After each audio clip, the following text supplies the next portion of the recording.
Press the lord. నిజమైన స్వరం. జనవరి 3, 2026 Holi Prayer home సంఘం వారి అనుదిన వాగ్దాన పరిచర్య. కాదనుటకు వీలు కాని వాక్కును జ్ఞానమును నేను మీకు అనుగ్రహింతును. లూకా సువార్త 21వ అధ్యాయము 15వ వచనము.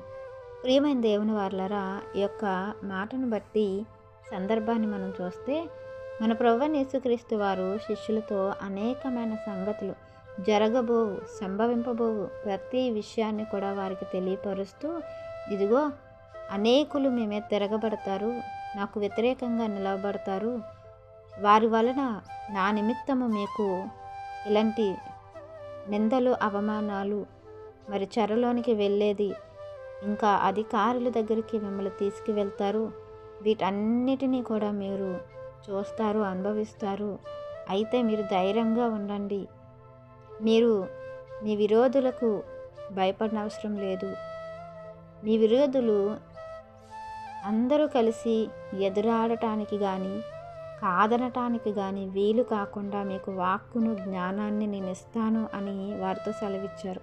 ప్రియమైన దేవుని వారలారా, ఈరోజు ప్రస్తుతం మనం చూసినట్లయితే నాటి నుండి నేటి వరకు కూడా వాక్యానికి ఎదురెళ్ళేవారు కానీ వాక్యాన్ని కాదు అనడానికి వీలు కాకుండా దేవుని యొక్క పరిశుద్ధతను కించపరిచే విషయాన్ని ఎంతోమంది లేవనెత్తుతున్నప్పటికీ అలాంటి వారిని సైతము మార్చగలిగిన శక్తి కలిగిన వాక్యము, ఎంత వెలపెట్టి కొనడానికి కూడా దొరకని జ్ఞానము దేవుడు మన ముందు పెట్టారు, మన చేతుల్లో పెట్టారు, మన జీవితంలో పెట్టారు.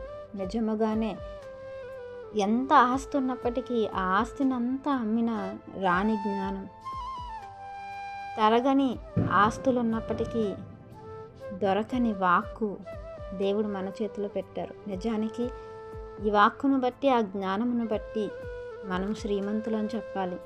అలాంటి పరలోకపు గవిని, పరలోకపు నిధి దేవుడు మనకు అనుగ్రహించారు. ప్రియమైన దేవుని వారలారా, ఈ వాక్యాన్ని తప్పు పట్టడానికి ఎంతోమంది లేచునను అసలు ఇది కాదు అనటానికి వీలు లేకుండా వారి మాటలను, వారి ఎదురీతను, వారి యొక్క అవమానభరితమైన ఏ విషయాన్నైనా సరే తిప్పికొట్టే వాక్యాన్ని దేవుడు మన చేతిలో పెట్టారు. మనం ఎంత ధన్యులమో. ఆ వాక్యాన్ని బట్టి మన జీవితాలు ఇంకా ఇంకా దేవునికి దగ్గర చేసుకోవాలి.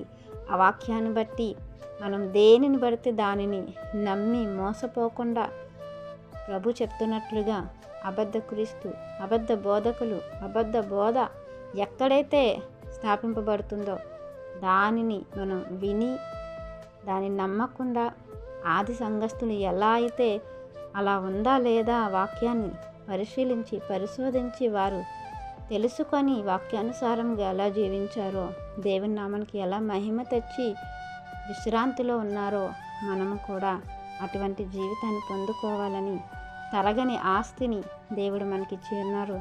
ఆ ఆస్తిని మనము భద్రపరచుకోవాలని, కాపాడుకోవాలని, మన హృదయంలో దాచుకోవాలని ఈ వాక్యం మనందరి జీవితంలో దేవుడు ఫలింపచేయాలని ఆశిస్తున్నవారు దైవజనులు బ్రదర్ పి. నెహెమ్యా గారు. God bless you. ఆమెన్.